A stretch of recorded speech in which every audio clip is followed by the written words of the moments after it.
कंधमाल जिला रायकिया ब्लॉक रो बेरडाकिया पंचायत ठारे सरपंच अक्षय कुमार प्रधान द्वारा एक सांबादिक सम्मेलन करा जायछि। किछि दिन पूर्व एक गणमाध्यम द्वारा बेरडाकिया पंचायत ठारे निर्मित हेउथिबा एक अमृत सरोवर कार्य सरपंच दुर्नीति रे लिप्त थिबा खबर प्रकाश पाइथिला, जाहाकु नै सरपंच एक सांबादिक सम्मेलन डकाइथिले। एथिरे मोर कोनोसी हाथ नाही, जहा काम हेउछि से सब पंचायत समिति अर्थात बीडीओ, ग्राम सेवक, जंत्री, ग्राम रोजगार सेवक माध्यम रे हेउछि बोली किछि राजनैतिक अभिसंधि रखी मते बदनाम करा जाउछि। एही खबर प्रसारित हेबा परे मु मानसिक भारसाम्य हराइथिबा बेले चिंताग्रस्त रे रही अछि एवं आईन आश्रय नै अछि। रायकिया ब्लॉक रो बेरडाकिया पंचायत निकटस्थ रामुंडारे जो अमृत सरोवर पोखरी खनन कार्यक्रम होउछि से उपरे नै किछि दिन पूर्व गोटे गणमाध्यम रे सरपंच महाशय को दुर्नीतिग्रस्त सरपंच बोली आख्या दिया जाइथिला। से विषय नै आज बेरडाकिया पंचायत सरपंच अक्षय कुमार प्रधान रायकिया अंचल समस्त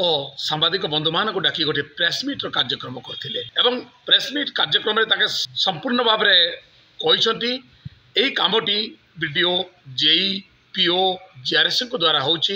एथिरे सरपंच कौन भूमिका नहीं, ये सरपंच ना कौन वर्क ऑर्डर ना कि सरपंच ये कौन गोटे परसेंट देखिबार ना, किंतु निज अंचल काम होता बोली मु केवल जाइए देखुली ताकू नहीं गोटे गणमाध्यम मत जो दुर्व्यवहार कर मोर मानहानि है भाया मोर इज्जत गला भाया जो शब्द व्यवहार कर मु मानसिक चापर अच्छी एवं ए विषय नहीं मु रायकिया थाना आईन आश्रय नहीं। आज प्रेसमिट्रे मुझे कहूँ सांबादिक बंधु मैंने आपण मैंने समस्त तथ्य को अनुसंधान करूँ एवं आगामी दिन में आपण मैंने न्यूज प्रसारण करेंगे। बंधुगण, अक्षय कुमार प्रधान जी की बेरडाकिया पंचायत अति सरल सुंदर निरीह समस्त सहित मिलापी भद्र व्यक्ति अटंती। तांके जेतेबेले तांको निज इच्छा जितेबाला कौन प्रकार काम करने समस्त को डाकी करती। रायकिया जितेबाला पंचायत थिला बेरडाकिया एक्सट्रा हो नाला से समय रायकिया पंचायत नायक सरपंचर किछि दिन दायित्व थे। ता सहित जिला परिषद कैंडिडेट विजु जनता दल तरफ टिकेट पाइथिले। ता सहित दुई थर वार्ड मेंबर बेरडाकिया पंचायत रही बर्तमान बेरडाकिया पंचायत सरपंच भाव में अच्छा समस्त सहित सुसंपर्क समस्त सहित मिलापी से पीडीडीआरडीए कलेक्टर तरफ 1 लाख टंका बेरडाकिया पंचायत को पुरस्कार दि जाइथिला। यही केतोटी विषय को राजनीति उद्देश्य मत ये मत बाधिला भाई मत टर्चर कलापरी मत चाप पकईला भाई व्यवहार कर गणमाध्यम मु कहूँ मु ठीक अच्छी ए मोर कौन गोटे परसेंट भी भूल नहीं बोली सशक्तिकरण कर।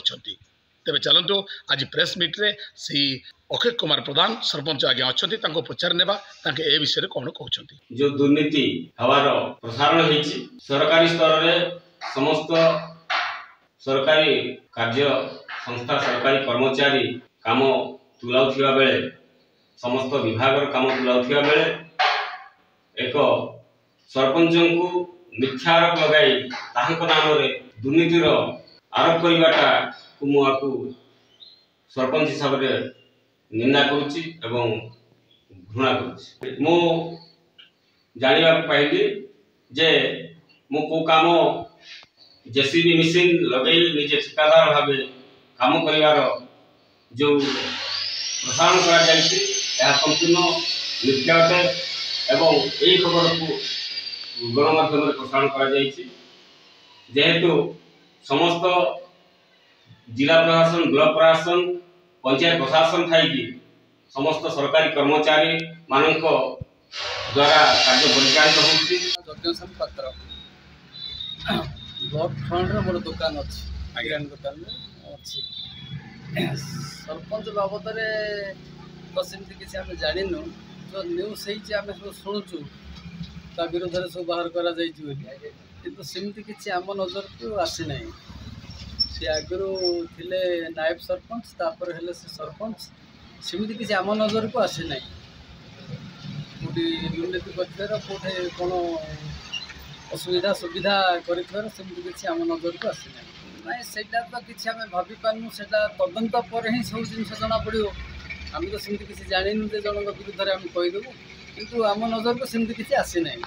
वर्तमान सुधा आज 2 वर्ष है तो आम जाचु बहुत वर्ष है सेमती किसी आम नजर को आसी ना।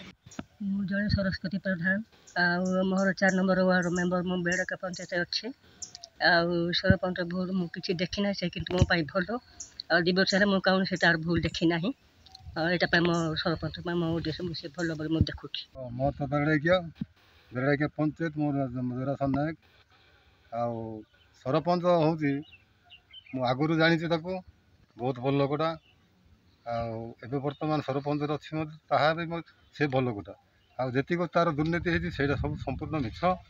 ତାପରେ ମେମ୍ବରମାନ ମଧ୍ୟ ଅବହେଳା ସେମାନେ କେବେ ହେଲେ କରିନାହାନ୍ତି। ଆଉ ଦ୍ୱିତୀୟ କଥା ସେ ଏବେ ନୁହଁ ପ୍ରାୟ ଅଧିକ 20 ବର୍ଷ ହେଲାଣି ମେମ୍ବର ହେଇ ଆସିଥିଲା ଆଉ ରାଇକିଆରେ ମଧ୍ୟ ନାୟକ ସରପଞ୍ଚ ଥିଲା ତାକୁ ଆମେ ବହୁତ ଭଲରେ ଜାଣିଛୁ। ଏସବୁ ତାର ଅନ୍ୟ ଲୋକ ଅଭିଯୋଗ କରିବାଟା ସେଇଟା ମିଛ। ରାଇକିଆରୁ ପ୍ରଭାତ ନନ୍ଦଙ୍କ ରିପୋର୍ଟ କାମୟାବ ଟିଭି।